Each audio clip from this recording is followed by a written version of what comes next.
Well, good evening, everybody.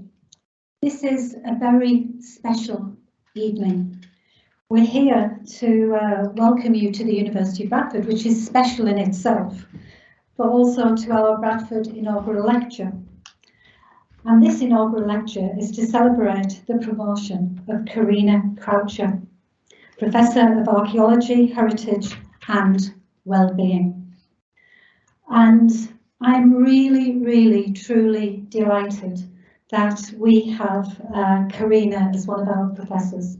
She is so well regarded in her field, but right across the university. She's an outstanding example of how somebody can begin their career, change their career, shift, go through a sliding door moment, and end up as a professor of archaeology, heritage and wellbeing. She's a fantastic role model to all of our students and all of our staff, many people right across our city region. And we're very lucky to have you with us, Karina. Let's give her a round of applause.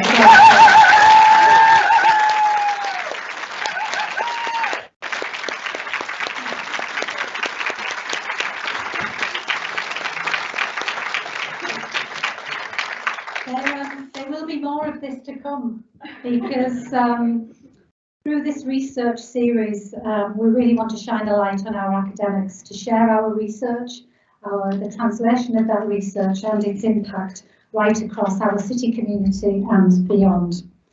I know that Karina has some family members here with her today, so I'd like to give a big warm welcome to her son Charlie.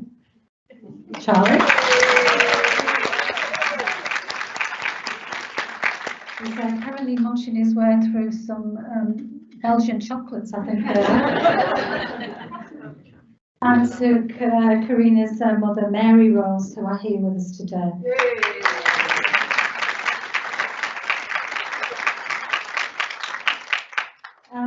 There's other family members, including our nieces, Holly, Helena, Lydia, and our father, Paul, watching online, as our friends and colleagues joining us from Australia, Chicago, New York and Iceland.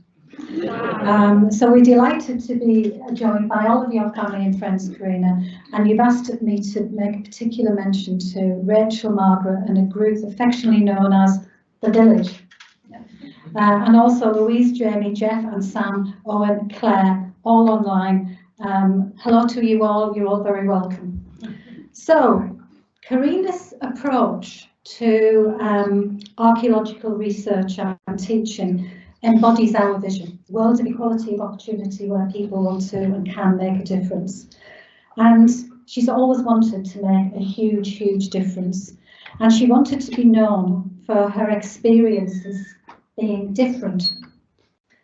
So the world of inclusion and equality of opportunity. I know that Karina values the opportunities that have been presented to her and has taken them full on.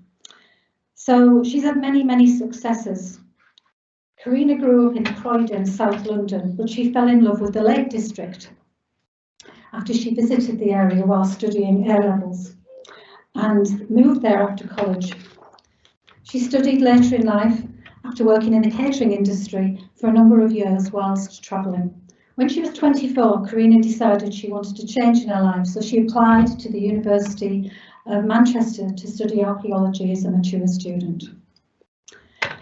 She went on to complete her undergraduate degree, a master's degree and a PhD.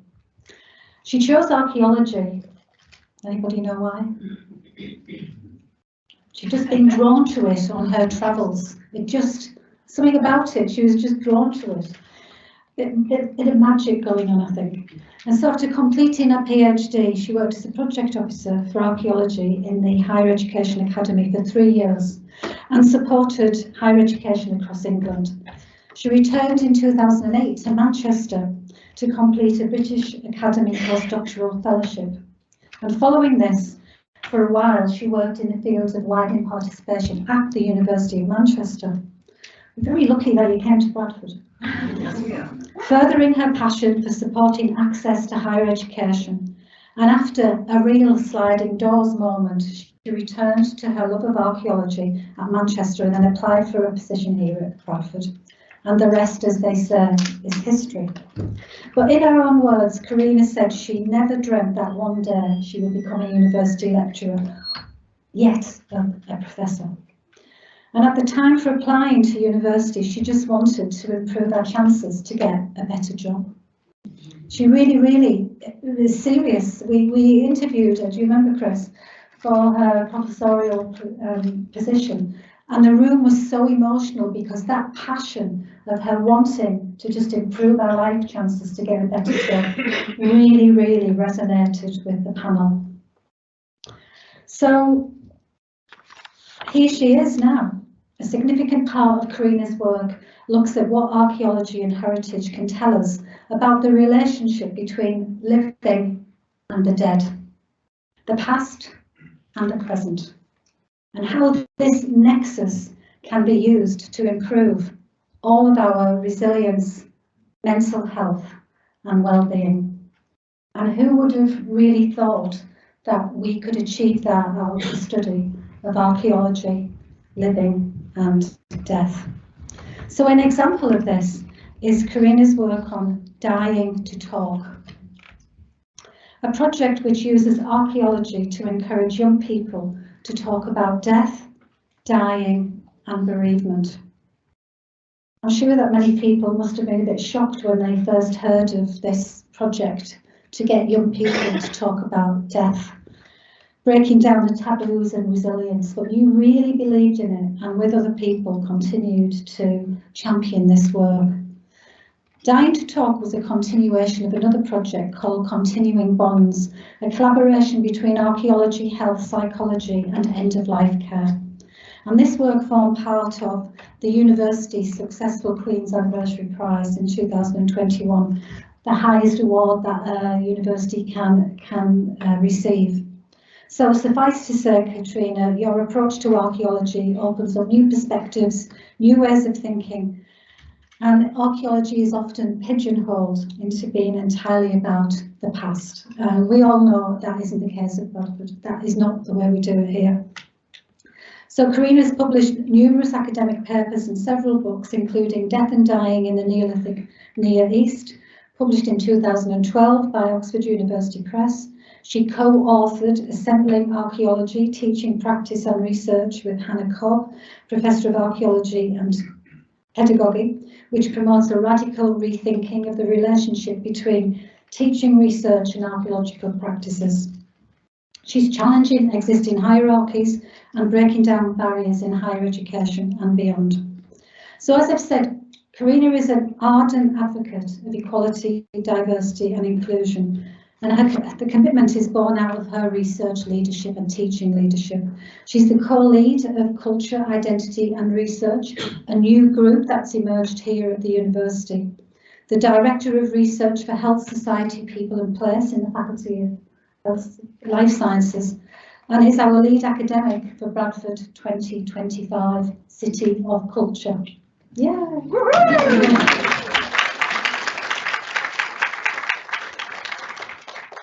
So, Karina, your work has so many parallels with the long-term strategy of our university, our values. And it gives me great pleasure to welcome you to deliver your inaugural lecture, What's the Point of the Past? The Value of Archaeology and Heritage Today. I give you Karina.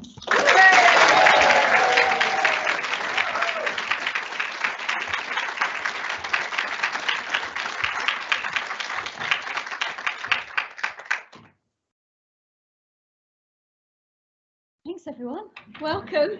It's so fantastic to see many people here today. I'm so proud to be here and so proud to be at Bradford.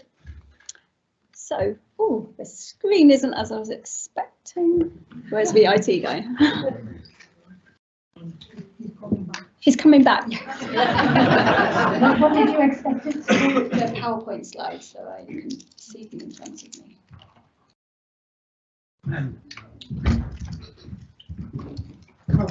Yeah.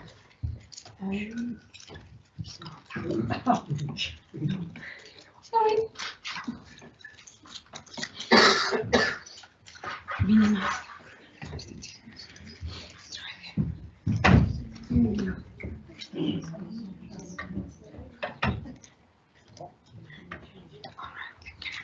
Yeah, sorry. It just means I don't have to keep looking behind me, which is so much better. Hooray! There we go. So thank you. So today I realise we're running late, so I'm going to kind of whiz through it a little bit. I'm going to talk a bit about my career journey and then focus a bit on some of the projects that I'm so delighted and proud to have been part of, particularly focusing on archaeology, heritage and wellbeing.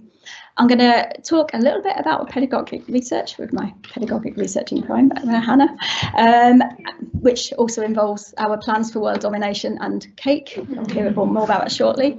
We'll have a bit of time travel because I will talk about the past a little bit, and then we'll finish by coming back to Bradford. So just a bit of a trigger warning, because my research does deal with the topics of death and dying, which I realise can be quite sensitive topics. So just to warn you that that's coming up. And there is not many, but just a few images that contain human remains, because that's pertinent to the work. So I've included them here. So just to let you know that that's coming up on the screen. There's nothing gory though, don't worry. So you'll notice some core themes coming out in what I'm going to talk about today. Number one is collaboration. So although I'm stood here today, it's only been possible with the work of so many collaborations across my career that have really made this happen. It's also going to be about breaking down boundaries, and I'll talk more about that later. Boundaries between disciplines, between the city and the university, between teaching, research, and equality, diversity and inclusion will run through the talk, as it hopefully runs through everything I do. It's something I'm really passionate about, as Udi knows about. And we'll have a few sliding door moments in the talk as well. So why archaeology? Well, as I'm going to talk a bit more about my career journey in a little while towards the end, but just to flag up, as Shirley's already said, I was a mature student. I was had some career advice when I was in my mid-20s. Maybe I'll just tell it now. So I was travelling. I had pretty poor A-level results. I'll just be honest. I'll just throw that out there.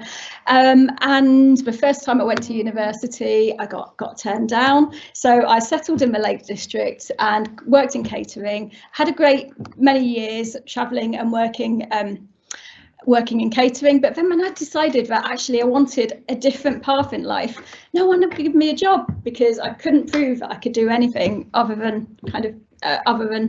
kitchen work or serving.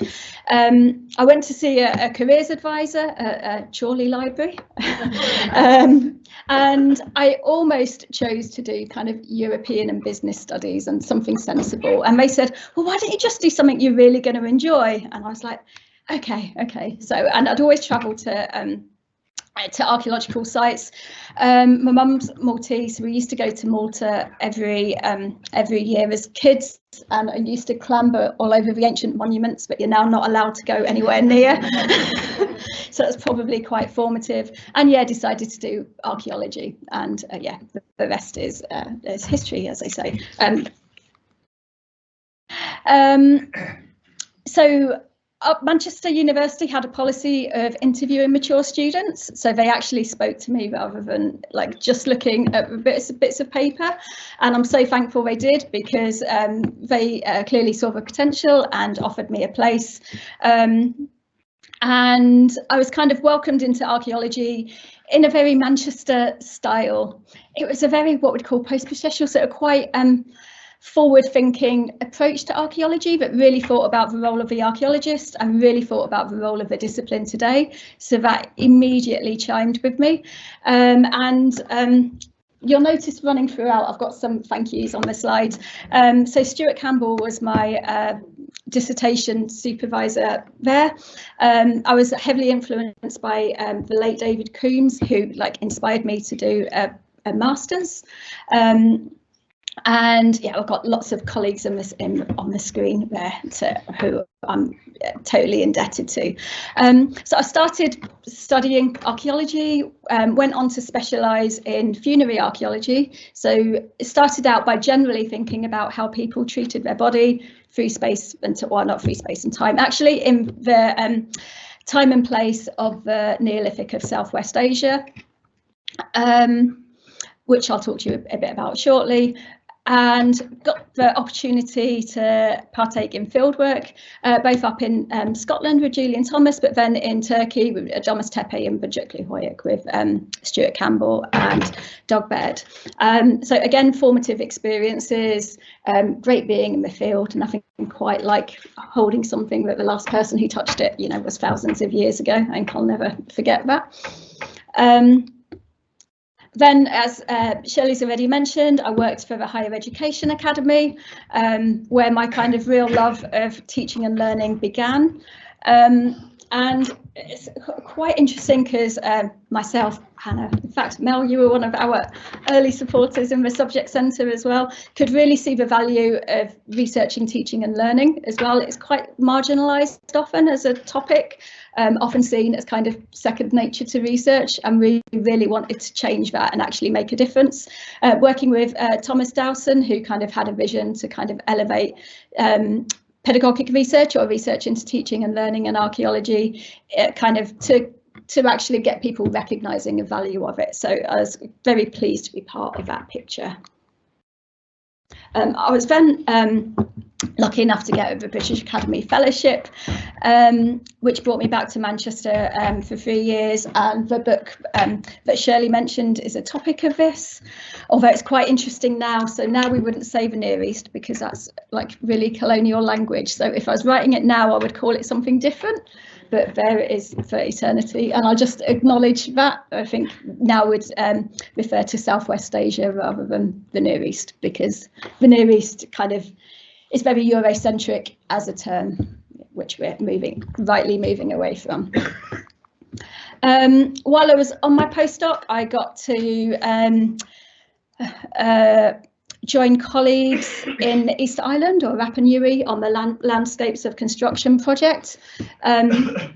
Again, a really formative experience that really got me thinking about contested history, and part of what we were doing was trying to challenge some of the dominant narratives and misrepresentations that exist about Rapa Nui. I was working in particular with Colin Richards and Kate Weller. I then worked in widening participation for a year, which I absolutely loved. It wasn't archaeology, but I got to do some archaeology in it. I was heading up our programmes for humanities at the University of Manchester to get young people interested in university.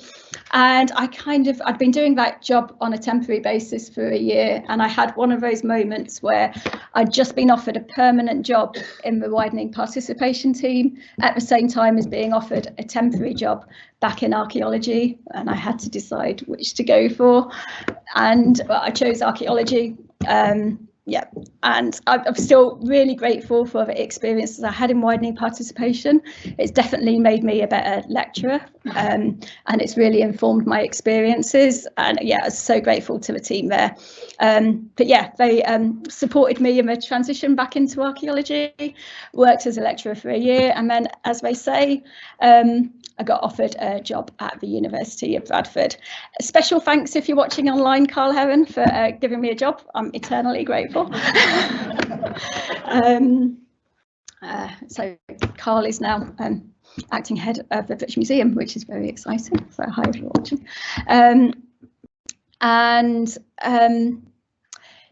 Yeah, so I've been really proud to work with colleagues here who have inspired me, really being part of kind of changing the way that archaeology does things, kind of putting people first and thinking about the role that people play in our kind of delivery of the past. So more of that. So when I came to work at Bradford, I had a bit of a vision. So I'd been really interested in funerary archaeology myself, so how people treated their dead. But I kind of wanted to make the research more relevant to people today.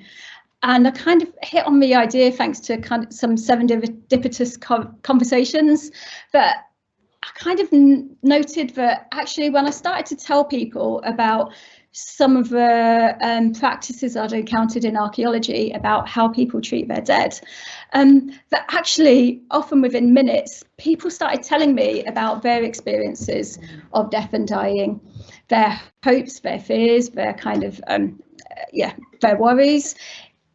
in a way that actually just seemed to open up boundaries to what was often quite a taboo subject. So we begin the context was more and more people were kind of becoming aware of their deaths. This was obviously before COVID.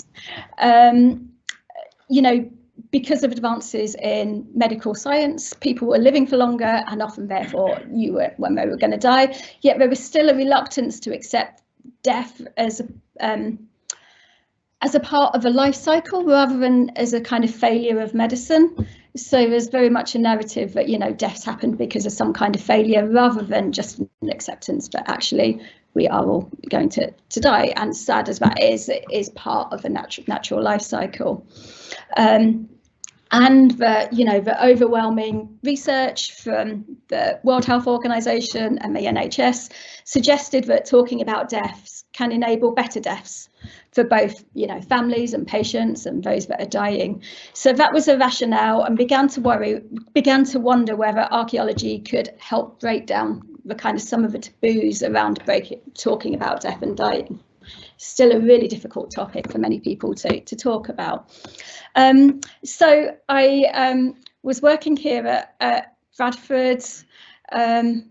Where's Marina? Is Marina in the audience? So I remember Marina, in her role as, I think, Associate Dean of Research at the time, supported me to, I wandered into the Faculty of Health and said, does anyone want to talk to me about death and dying? And thankfully, Laura Green, who was had been experienced in end-of-life care and was a lecturer in nursing, was kind of immediately on the same path. We hear off. Marina supported us to go to a palliative care congress that was happening. I think I'm the only archaeologist to have been at the palliative care congress. It was an amazing experience, really grounding. And I was a bit taken aback when my poster on, you know, can archaeology help, won a poster prize. Like, I'd never won a poster prize before, and not least at a palliative care conference. So yeah, that kind of gave me reassurance that these ideas weren't totally crazy. I'd also been involved in various projects for AHRC Crossing Over Network, which brought together different researchers in an interdisciplinary way. And we used kind of creative writing and archaeology, again, with hospice volunteers and staff, again, as a way of exploring death and their experience with it. And then, yeah, while I was at that palliative care congress, I happened to be sat at breakfast next to this lovely lady who I didn't know, obviously, because I didn't know who anyone was. She started talking to me about my research, so I started telling her. And then it turns out a bit later on that it's Christina Fall, who has written most of the textbooks on palliative medicine. So if I'd known who she was, I would have definitely been too scared to talk to her. But ignorance was bliss, and yeah, it broke the ice. And that conference really started the beginnings of the collaboration with Laura, who I'd gone to a conference with from Bradford, and Christina, where we went on to then be successful for funding for the Continuing Bonds project, which was an interdisciplinary collaboration funded by the Arts and Humanities Research Council, which brought together archaeology, end-of-life care, palliative medicine, nursing. We had two postdocs on the project, Lindsay Booster and Jenny Days.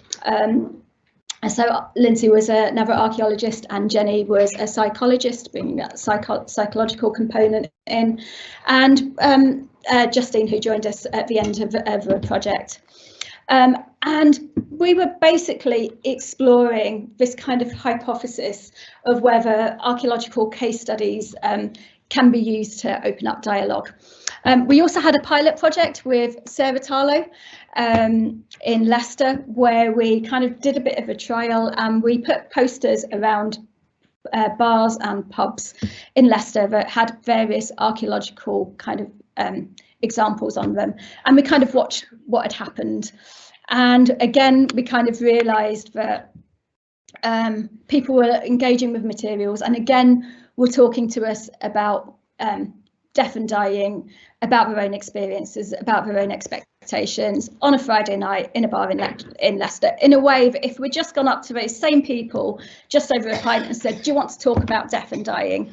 I think we'd have gotten a whole different reaction. The doors, barriers would have come down rather than opening up. So again, this kind of was the impetus for us trying to get an evidence base together that this approach could really work. So that's what we ended up doing with the Continuing Bonds project. We were also really interested in the interdisciplinary components of, archaeologists and healthcare and end-of-life care working together. What did that look like? What did we learn from each other? And we did learn an awful lot from each other. It's fantastic. So we ran a series of workshops in Bradford and in Leicester with health and social care professionals and students. We exposed them to a whole load of archaeological materials and from examples around the world, which gradually challenged what they thought of as right or normal about deaf and dying. It got them thinking in different ways about the topic. It was very much coming from thinking about bereavement theories and how bereavement theories over time have changed from the idea that, when someone dies, you just need to get on, that kind of Freudian approach of, you need to cut your old attachments and form new ones, to the idea that actually, bereavement doesn't really work like that. That actually we often maintain continuing bonds with the dead. So just because someone has died, that's not the end of their significance in our lives, that they still matter, that, we still have a relationship with them, albeit in a changed form. And the idea of the dual process model, which recognises, again, that grief isn't linear. There are fluctuations between acceptance and resentment and, this mixed kind of emotional bag. So kind of all of these were in our mind as well, and very much thinking about this idea of continuing bonds and the fact that the living still have a role the dead still have a role to play for the living, and recognising those continuing bonds. I've just got a really nice quote here, which I'm just going to briefly read out, which kind of sums it up, which says that when your loved one dies, grief isn't about working through a linear process that ends with acceptance or a new life, where you have moved on or compartmentalised your loved one's memory. Rather, when a loved one dies, you slowly find ways to adjust and redefine your relationship with that person, allowing for a continued bond with that person that will endure in different ways and to varying degrees throughout your life. And what we were really looking at is different examples of this in the archaeological record and through time, and bringing these to people's attention, along with, just getting people to think differently about the topic. So there were examples such as the Capela de Othos in Portugal, where the bones of the dead are displayed. And I've just chosen this example because it kind of produced a really diverse reactions from our participants. Some people thought that here the bones of the dead are made into kind of quite significant architectural features.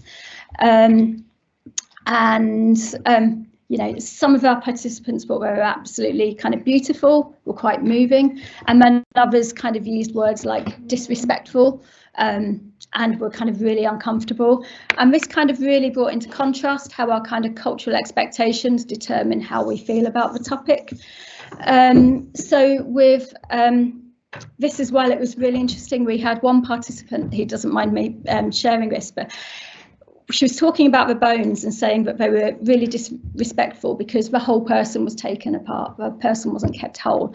And then later in the workshop, we were talking about what people wanted to happen with them. And we said, well, I want to be cremated and my ashes scattered. And we were like, but isn't that also kind of taking the body part? And she was like, never thought of it like that. And it just shone a light on how some things seem okay and some things not due to our cultural expectations. We've got some of our key findings which showed how successful the projects were. I'm not going to go into the massive details, but suffice it to say it was kind of really astounding just how successful people found the archaeological materials to deal with. And we kind of analysed our keys to impact, which we believe were having a safe environment, providing materials that kind of created some kind of cognitive dissonance, that created some kind of challenge, allowing people to share and examine their experiences, which then led to having an impact on thinking differently about death, dying and bereavement.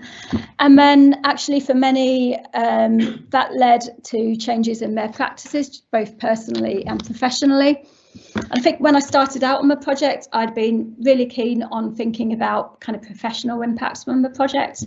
And actually it was partway through the project, especially from talking to Laura, that I realised actually there needed to be a personal shift first before any professional change could happen, which was, again, something we then kind of started to monitor. So from the Continuing Bonds project, I've drawn this bit of a diagram because I was trying to think about kind of everything that had come from it or kind of been inspired by it.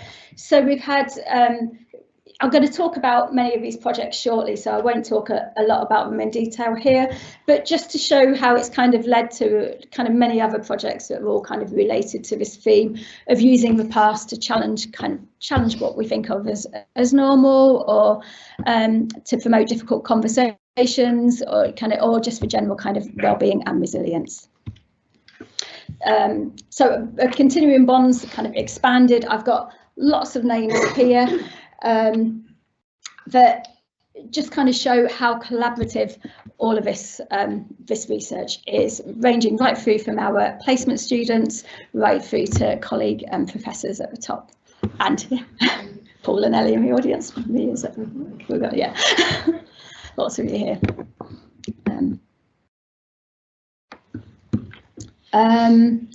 So I'm just on a bit of a sidetrack. I've noticed Charlie's escaped. Is there a key card to come back in, or can he come back in? Can he get back in? Just sorry, never off duty as a mum.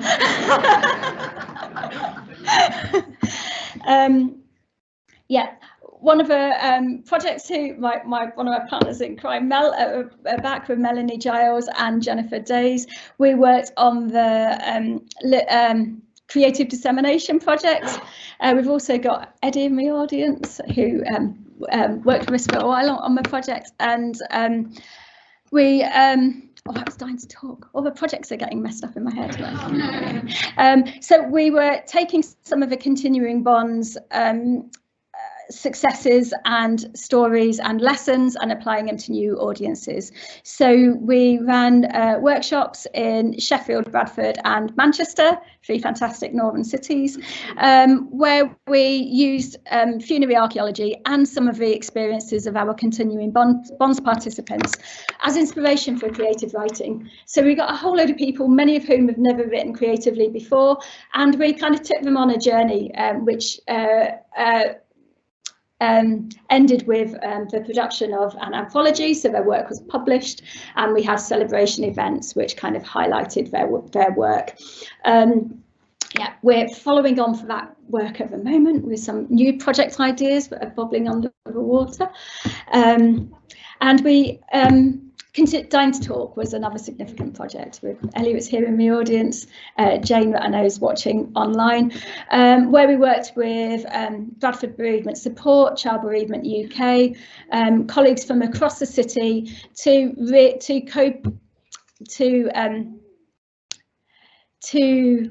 create co-productively resources with young people, for young people, to get them talking about death and dying and kind of build their resilience. So the idea was that none of this is intended to be morbid, but it's about to encourage people about death and dying, to actually help celebrate life and to actually give them the tools and resilience to deal with death when it does happen, to know how to support each other when it does happen, but ultimately it is also about celebrating life, and that was much more a focus of our kind of Dying to Talk workshops. And we kind of engage with young people in the city. And have I got time to just play a couple of minutes of a video that we made with young people in Bradford? Yeah, so a wide range of resources, including that film, and then that was in our pilot project, and then we ran a second project, again with young people in Bradford and Wolverhampton. Again, with the young people kind of co-producing resources which they would be helpful. That time we had a dance video, they produced a colouring book and a kids book, some of which I think were out in D3 if anyone wants to take some home with you. Some therapeutic, definitely. Part of our evaluation with the schools was this kind of emoji evaluation where we got them to circle how they found the experience. So I just missed a crucial part. So we developed these resources with young people for young people, and then ran festivals of the dead in secondary schools, where young people could take part in the activities, watch some of the videos, and actually part of the idea was that through engaging in the kind of craft activity, you know, to dialogue. So again,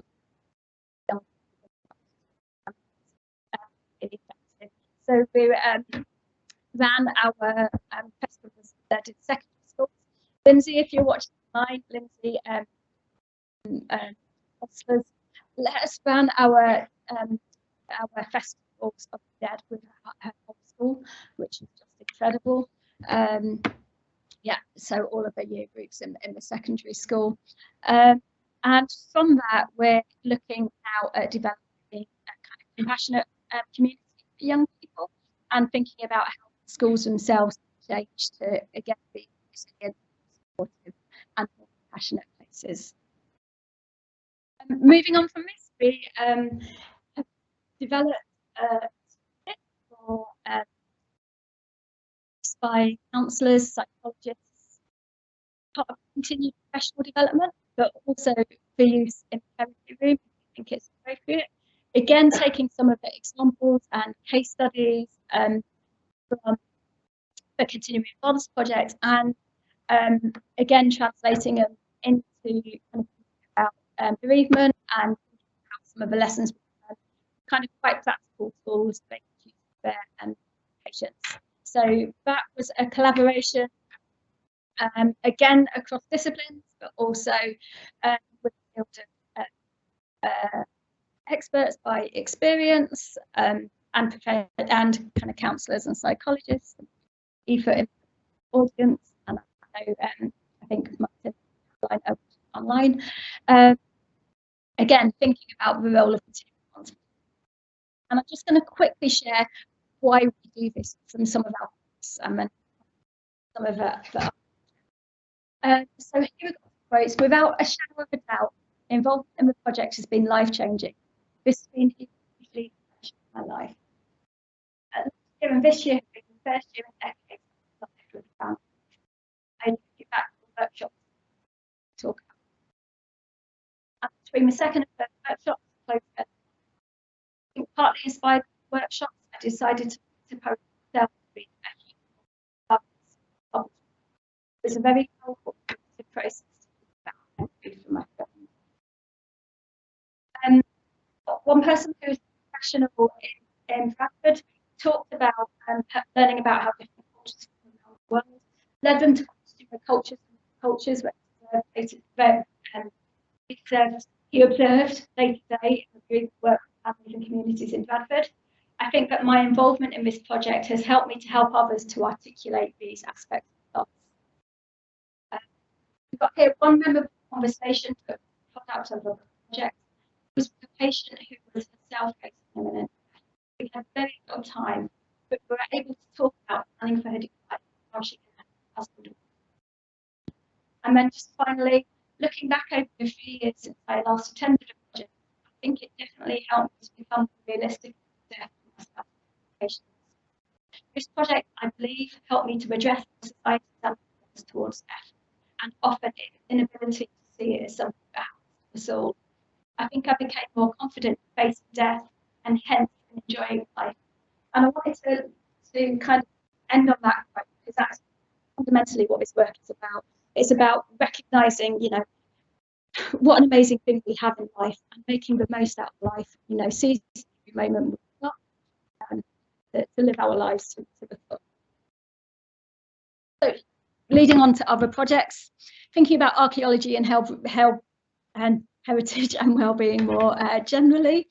Was a brief project, a collaboration with my colleagues, Adrian Evans, Owen Green, Andrew Wilson, where we worked with Mercy Corps, a humanitarian aid, Jordan Heritage, South Azraq Women's Group, interdisciplinary project between archaeology, visualising heritage, and peace studies, and we were exploring whether heritage and digital heritage could help cohesion and wellbeing and build resilience amongst refugees and between refugee and host communities.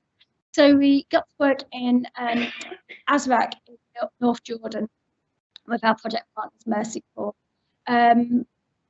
We were kind of aiming towards some of the United Nations sustainability goals, particularly around well-being, around gender equality, and reducing inequalities. And we wanted to explore whether heritage can be used to help people together. So Mercy Corps encouraged us to work in Village 5, which was an area of Azraq refugee camp in Jordan. Massive refugee camp, and Village 5 itself was the high security area. That was a fenced off area where they kept people who didn't have the right papers, who kind of weren't security cleared. It was literally a prison inside a prison, and kids had been born and were now 5 years old, and all they'd known was a kind of the refugee camp that was a prison area within a refugee camp. So obviously, fully supported and working with us. We ran a number of workshops to actually explore the role that heritage could bring. We're looking at using some of the technology that Tom Sparrow and others have developed to kind of recreate some of the heritage that people have lost.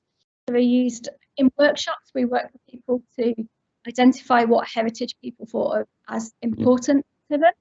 We were very aware that we didn't want to come in and decide what heritage was important. So we worked with them to kind of identify heritage, and then they used web scraped imagery to recreate the heritage sites in virtual reality, and then explore those with the workshop participants.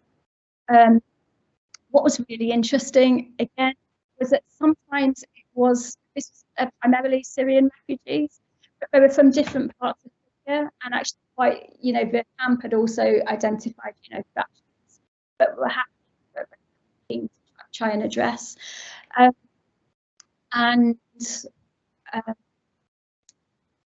What's really interesting is, yes, some of the heritage they chose wasn't like Aleppo Castle, for instance, but actually a lot of what they wanted to recreate was much more everyday heritage, pursuit of the market, kind of landscapes and being outdoors. And yeah, I think it was a market actually for me that was just one. It just, such a big place, but it was one of the places inside of Mosques. Mosques was another one. So these were recreated, and then we held a cultural heritage festival in the camp.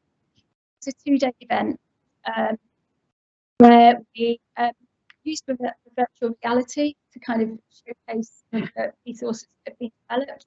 We could showcase some of the heritage we couldn't actually see. But that was only a part of it. It was also a lot of intangible heritage, so people's food, dance, kind of story, music.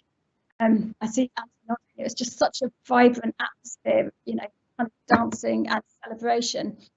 And one of the things that was really interesting is a lot of the space where people were dancing. It was only the men and children that were speaking to women. They were like, well, we want to dance in private, and actually we haven't had a chance to dance in private since coming to the camp. So we kind of, the virtual reality had been in it. So for a while we closed down virtual reality and we opened up that dance space. And it was just so incredible that the girls were getting a chance to to dance for, you know, some, you know, first time in a lot of years. It was tragic. It took our project being there for that to happen. But actually, what's kind of really important for us is that the people running the camp have taken that on board and are planning to become kind of a regular event, so that it doesn't need to spread. And you know, it has a legacy beyond. And indeed, a lot of the equipment and the VR headsets have been kind of left out there and so that this work can now happen independently. So we also worked in the Azraq town, again, without the same confines as a refugee camp, but much more of a refugee and those cohesion, but again, a very diverse kind of migration over the years, you know, including a Bedouin community, for instance. Again, celebrating you know, dancing, music, just celebrating shared life. And again, I'm just going to quickly share some of the evaluation points. So it's really significant for benefits for kind of intergenerations and family benefits here.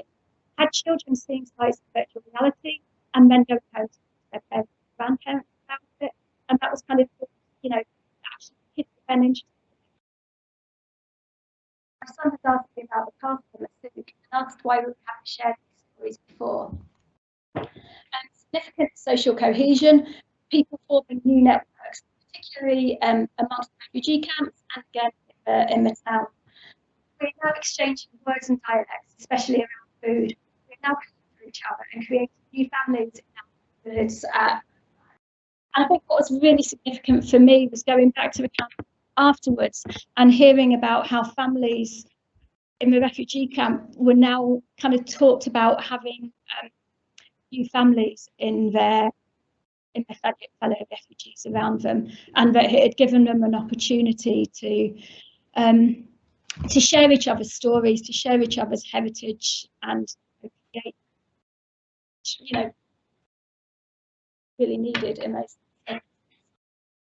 From the town, the mayor commented that within 2 hours, the children of the communities had created musical fusion, combining traditional and modern lyrics, melodies, and beats from different musical traditions.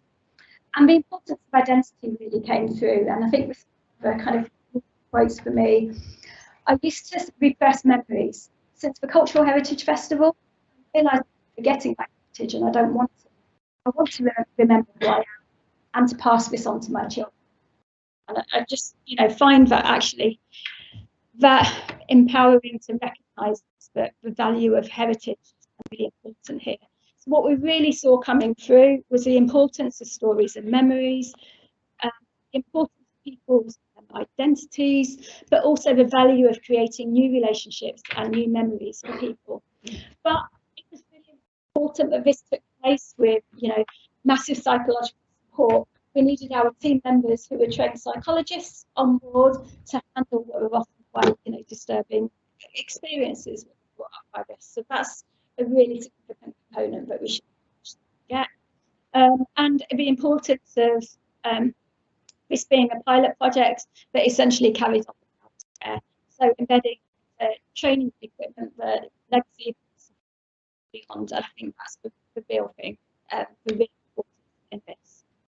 We're kind of really pleased that we've now funding to run Breathe at home in Bradford. The project has just started, so we're working with to bring some of the lessons home and actually, you know, fund this project to get it in Bradford and have more of an eye on kind of evaluating the project. That's really exciting for us, and it's just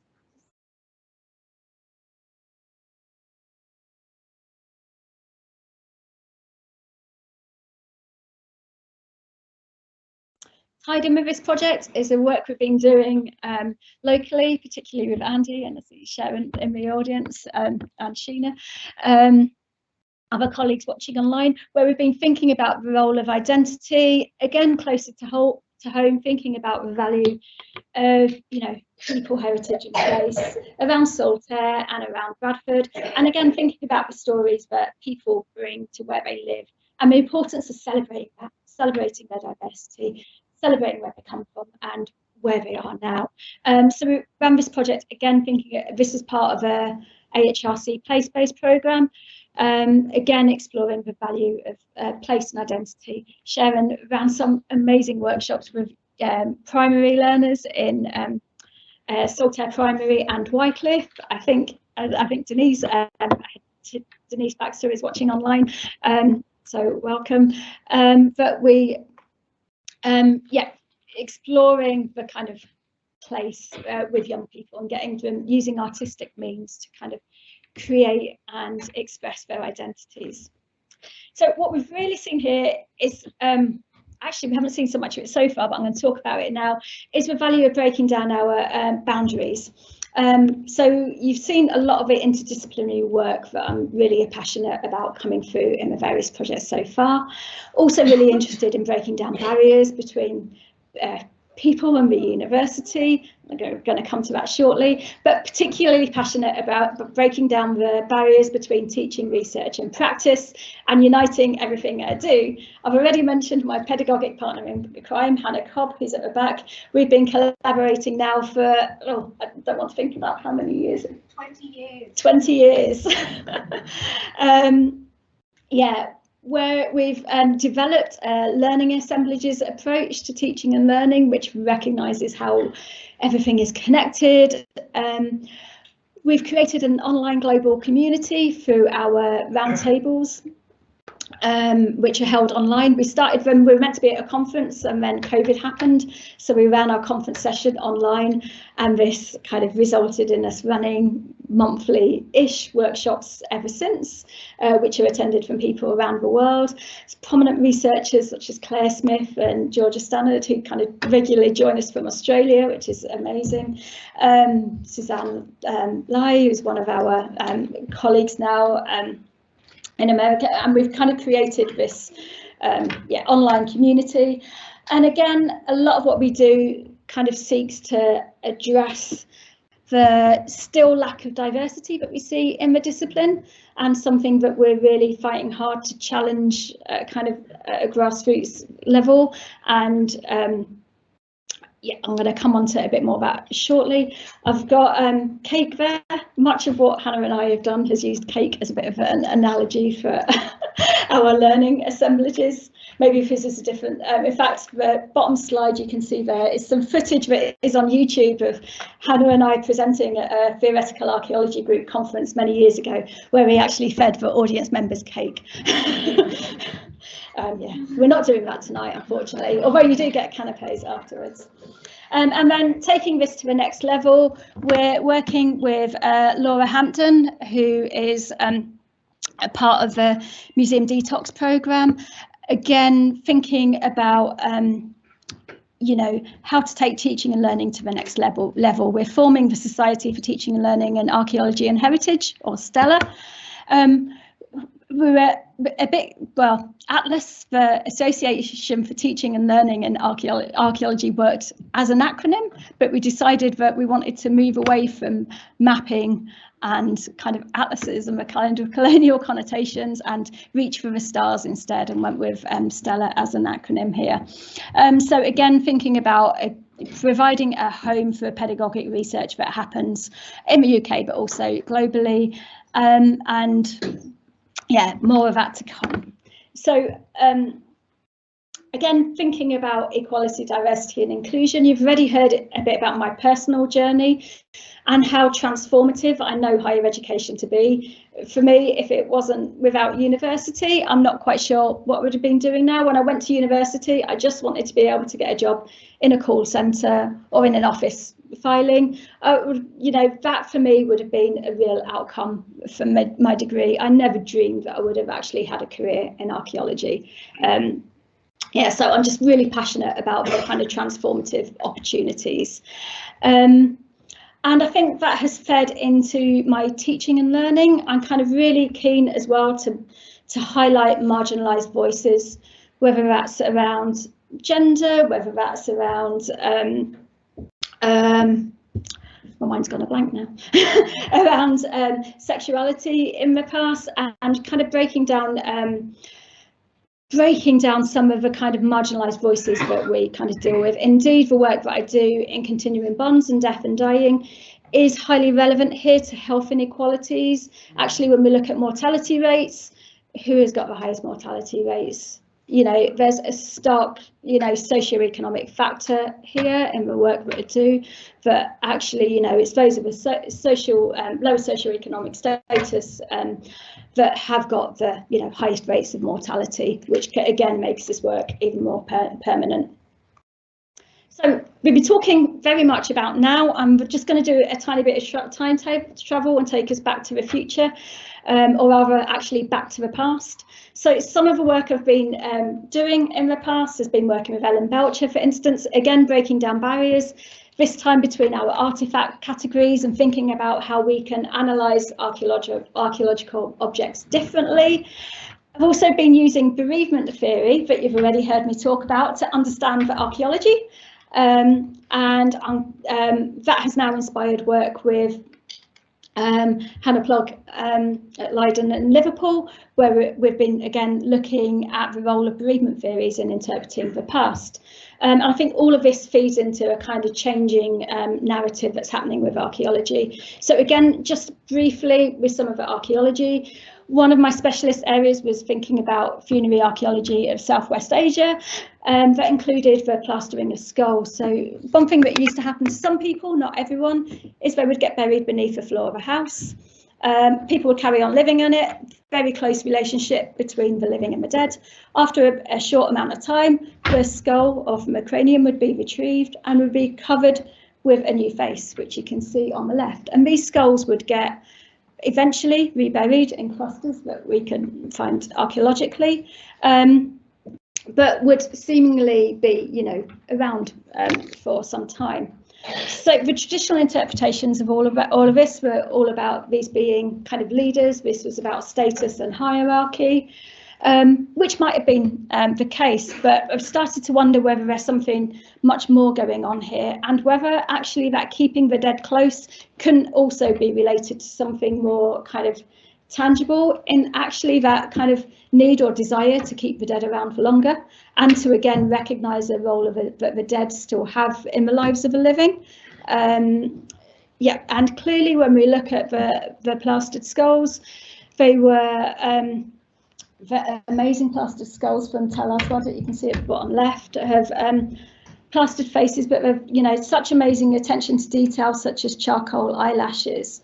But the one on the right has had its nose broken and mended. Lots of them have had layers of plaster over their face. This one from Çatalhöyük, that's a bit later, is it's a male plastered skull cradled in the arms of an adult woman, female burial. And again, that's had multiple layers of plastering on the face.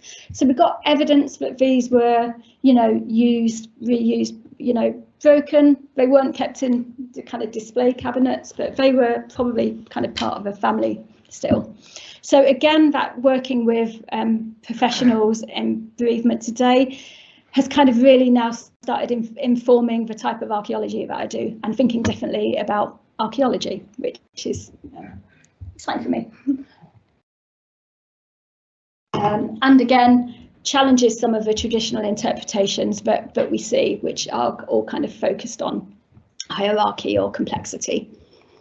So that was just a tiny bit of going back to the past. Now we'll come back to the future again, and I'm nearly finished, I promise.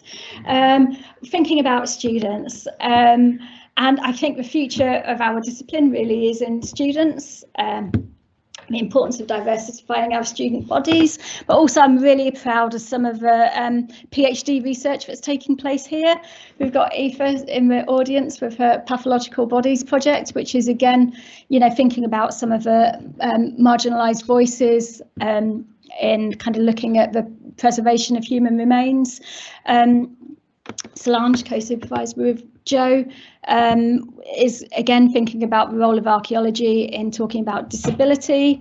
We've got Dulcie talking, challenging binaries and notions of binaries through archaeology. And I think what all these have in common is that they're all interested in the contemporary aspect and are using to some extent the continuing bonds methodologies in bringing these these topics to audiences today, which is obviously really exciting. We've got James is also in the audience, who's about to start his PhD, which is going to be looking at using virtual reality and heritage for dementia care. So that's kind of really great research, which we're looking forward to.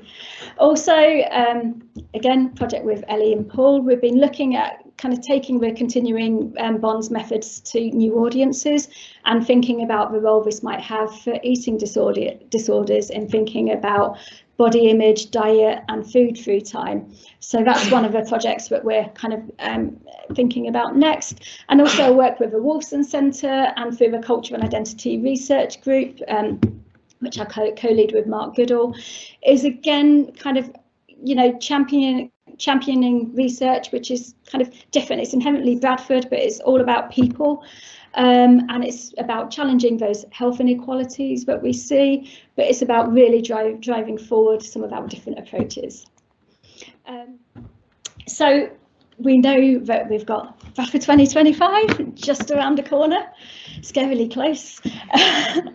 And it's really exciting to have just been appointed as the academic lead to kind of help work with lots of people here in the audience about delivering the best 2025 that we can, but also about using that to kind of shape the university and shape our city, to think about the role of arts, humanities and cultures at Bradford and how we might kind of drive forward that using 2025 as a catalyst to really shine a light on some of the really exciting but practical and applied arts and humanities research that we do here at Bradford, whether it's Eunice talking about ethnicity and car culture, or Fiona, you know, using drama to revolutionise you know, prisons and debates around gender. You know, this is really significant, tangible research that we're doing at Bradford that is, you know, collaborative, it's interdisciplinary, it's exciting, it's making a difference. It's very much the Bradford way, and that's really what we want to kind of showcase through 2025 and indeed beyond.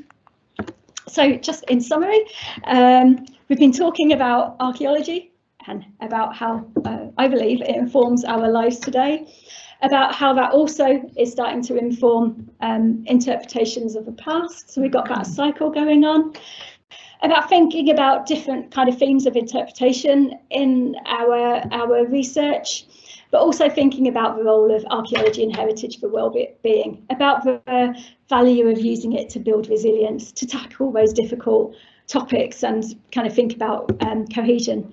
And just to add again and again and again that just collaboration is vital in kind of all of this research. It wouldn't have been happened without the amazing interdisciplinary teams that I've led and been a part of. So just a massive thank you to all of my collaborators, to all of the project participants over years and years and years, to my amazing colleagues at Bradford who support me on a day-to-day basis, and just actually to highlight the, you know, the range of people that support this work, you know, whether it's in the, you know, research support teams like work that Emma and Alex do, but also, you know, everyone through from the support we get in timetabling and our, you know, admin support teams, but actually enable us to kind of do our job, and that's kind of really important. I'd also like to thank, obviously, yeah, university, our funding bodies, particularly the HRC and British Academy, family, present and past, and I've got a picture of Ludi here, who would have loved to have been here today. And yes, just a big capital letters to all of my friends who kind of support me on a daily basis and really make all of this, you know, possible. You are kind of what makes it happen, so thank you. For the audience. Jess, you missed a shout out to a village at the beginning. And just to note that the party continues. Not only have we got canapes today, after Q&A you got questions and answers first, although maybe for a short amount of time. After this, people are welcome to join us at a Brewdog afterwards, just down the road in Bradford, if anyone would like a drink or some food. And on the 22nd of March, it's been confirmed that we're having a disco or party with Pav DJing. If any of you regular groovers in the heart know Pav's DJing, you'll know him, at Theatre in the Mill on campus. Everyone's welcome to join us. Get your dancing shoes on if you're coming to that. And yeah, and on my thank you slide.